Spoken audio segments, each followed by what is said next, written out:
Nakon startovanja konti aplikacije, potrebno da se prijavimo unesom PIN-a i odaberemo dugme prijava.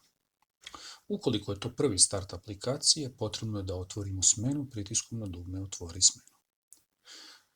Dočekat će nas prodajni interfejs, ali da bismo išta mogli da prodamo, prvo moramo naučiti kako se dodaju novi artikli, to je proizvodi i usluge.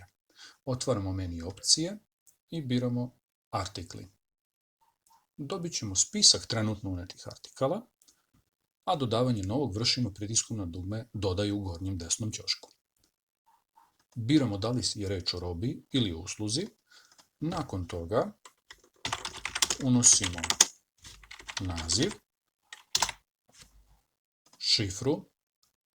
Ukoliko posjedujemo barkod, možemo ga uneti na tastaturi ili ga skenirati putem barkod čitača, eventualno odabrati kategoriju proizvoda ko vodi kategorije i uneti cenu proizvoda. Odabrati odgovarajuću poresku stopu, 20% za one koji su u PDV-u, 10% za one koji jesu u PDV-u, ali su to posebni proizvodi sa nižim porezom i 0% za sve ostale. Kada dodamo proizvod, možemo ga kasnije izmeniti ponovnim pritiskom na njega i otvaranjem opcije Izmeni.